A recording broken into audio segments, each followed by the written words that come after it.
Bonjour, je vous présente par le canal de mon poster le niveau d'exécution de ma thèse encadrée par Christian Depauvert et dont l'objet d'étude est apprentissage collaboratif médiatisé par les tablettes tactiles, quels impacts sur les compétences scripturales. Notre recherche porte sur l'apprentissage collaboratif médiatisé et donc nous avons sollicité Dillenburg qui, en plus d'avoir distingué le collaboratif coopératif, a inventé une théorie d'apprentissage collaboratif reposant sur une approche socio-constructiviste de l'apprentissage selon laquelle la construction des connaissances se réalise durant l'interaction sociale. Sa théorie se déploie en 4 facteurs: la situation, les interactions, les processus et les effets. Parmi les effets de l'apprentissage collaboratif, l'un porte sur les compétences scripturales qui, selon Christine Barre-de-Mignac, connaissent un bouleversement avec l'arrivée des médias numériques, notamment les tablettes tactiles. Car ces tablettes ont envahi non seulement la société, mais aussi et surtout les écoles, selon Villemontex, à un point tel qu'il est légitime de se poser la question des potentiels impacts que ces artefacts et les usages qui en sont faits pourraient avoir sur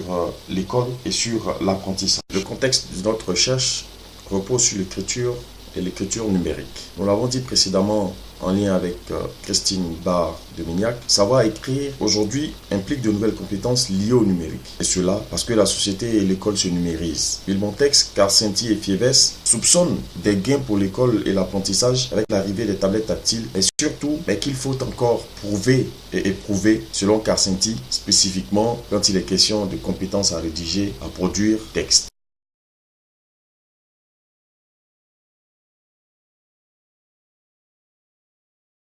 De notre état de l'art, nous avons perçu des faisceaux qui pourraient susciter des interrogations. En un, une corrélation existe entre apprentissage et psychologie, car les apprenants développent leurs compétences et savoirs dans l'interaction avec l'enseignant et entre pairs. Vygotsky, 1985. En deux, le média tablette tactile, déployé massivement à l'école, favorise le mobile learning et l'apprentissage collaboratif. Villemontex et Hall, 2014, à un point tel que Carcenti et Fiévès, 2013, détermineront 25 impacts de ces artefacts sur le processus d'écriture et le goût d'écrire. Sauf qu'aucune recherche sérieuse à ce jour n'a fait la preuve scientifique de l'impact pédagogique des tablettes tactiles. Carcenti et Fiévès, 2013. Puis, les apprenants natifs numériques sont nombreux à continuer d'éprouver des difficultés liées à l'écriture et à la rédaction. Farah, 2014. Du coup, nous nous posons 2 questions. Y a-t-il vraiment un impact du média à tablette tactile sur l'apprentissage de façon générale, mais spécifiquement sur l'écriture? Si oui, par quel mécanisme et sous quelles conditions? Notre position sur ces interrogations, c'est que, premièrement, oui, les tablettes tactiles impactent les compétences rédactionnelles des apprenants. Et deuxièmement, oui, dans un contexte de suivi et d'apprentissage collaboratif continu, c'est-à-dire aussi bien en présentiel qu'à distance. L'appui théorique de notre étude reste la théorie de l'apprentissage collaboratif de Dillenburg 1999 qui, par sa subdivision en 4 facteurs, nous permet de cerner notre thématique et notre recherche. Étant donné que notre thématique, en plus du collaboratif, sollicite les tablettes tactiles et leurs effets sur l'écriture, nous convoquerons 2 autres théories, celle de la didactisation littéraire de Demougin et Ducheton 2002, ainsi que celle de l'écriture numérique de Caillot 2005. Notre recherche, pour ce qui concerne la méthodologie, se fera dans un lycée d'Abidjan auprès d'une cible spécifique d'élèves de terminale qui préparent donc le baccalauréat, une quarantaine environ, ainsi que leurs enseignants de français. L'acte d'écriture prendra donc pour prétexte le genre narratif avec l'exemple de l'ouvrage L'étranger d'Albert Camus, étudié dans cette classe et au programme de français. Le recueil de nos données sera constitué par les notes aux 2 tests, le pré-test et le post-test, par des captures d'écran de travail synchrone et asynchrone, par des séances filmées et enfin par des entretiens filmés avec les apprenants seuls et en groupe, ainsi qu'avec leurs enseignants.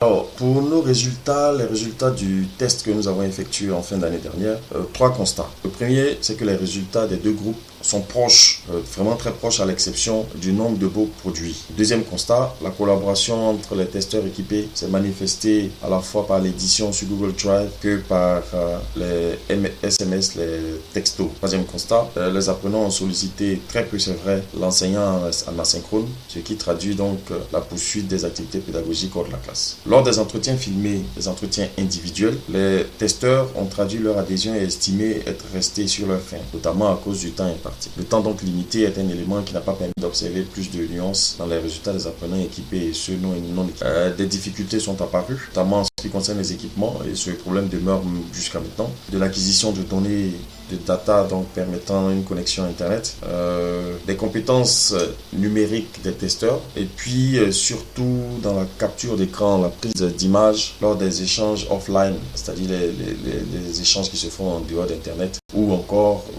lorsqu'ils sont à la maison. Donc ce sont ces difficultés-là que nous avons rencontrées et nous espérons trouver des solutions à toutes ces difficultés avant de réaliser le projet lui-même d'ici un mois.